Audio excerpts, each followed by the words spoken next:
நீங்கள் வாங்கும்போது அது வந்து ஸ்டெரிலைசேஷன் பண்ணியிருக்கீங்களா, ஆப்ரேஷன் பண்ணியிருக்கலான்ட்டு செக் பண்ணிட்டு வாங்குங்க. இது ஒரு லெசன் உங்களுக்கு. பாவம் நீங்கள் வாங்கிட்டு வந்துட்டு உங்களுக்கு என்ன தலையெழுத்து இவ்வளோ கஷ்டப்படணும். கீழே ஒரு ஃபேனு, மேலே ஒரு ஃபேனு, ஏர் கூலரு. எப்பா!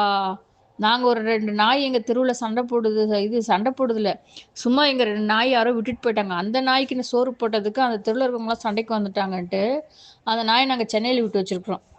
மாதம் 3000 கொடுத்து. சரிங்களா? அந்த நாயை ஒழுங்காக கூட பார்த்துக்கிறதில்ல. வெளியே கட்டி வைக்கிறான். நான் ஒரு நாளைக்கு ஒரு தடவை தான் சாப்பாடு போடுறான். எங்களுக்கே கஷ்டமாக இருக்குது. 2 வாட்டி சாப்பாடு போடுறான் அப்படி இப்படின்றான். அப்புறமா நாங்கள் எதனா எடுத்துன்னு போனால் ரொம்ப கேட்குதுங்க அதுங்க. நாங்களே யாராவது இடம் இருக்குதான்னு பார்த்துன்னு இருக்கிறோம். ஏன்னா எங்களுக்கு ரெண்ட் வீடு கொடுக்கவே மாட்டேங்கிறாங்க. அதுக்கு 3000 கொடுத்துட்டு நாங்கள் மாதம் மாதம் கட்டிக்கிட்டு இருக்கோம். 7 மாதமாக கொடுத்துட்டு தான் இருக்கோம். நாங்கள் 3000 3000 ஏதாவது ஃபுட்டு கிட்டு கொடுத்துட்டு தான் இருக்கோம்.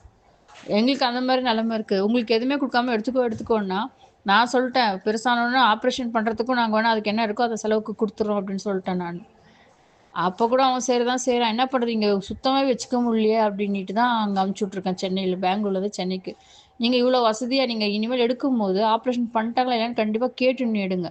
ஏன்னா ஆப்ரேஷன் பண்ணிவிட்டு எனக்கு கொடுங்கன்னு கட் அண்ட் ரைட்டாக சொல்லிவிடுங்க. அவ்வளோ செல்லமாக வளர்த்தவங்க ஒரு ஆப்ரேஷன் பண்ணுறதுக்கு கூட அவங்ககிட்ட காசு இருக்காதா?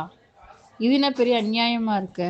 ஐயோ ராமா, ரொம்ப மோசங்க. நீங்கள் இனிமேல் செக் பண்ணிட்டு எடுங்க. நிஜமாலே பாவம், நீங்களே இருக்கு யாரும் இல்லாமல் தனியாக நின்று போராடி இதெல்லாம் பண்ணிட்டு இருக்கீங்க. ஏதோ காசு தான் செலவு பண்ணுறீங்கன்னா சரி, உடம்பு உழைப்பும் செலவு பண்ணுறீங்கன்னா இதெல்லாம் வேற உங்களுக்கு வம்பா?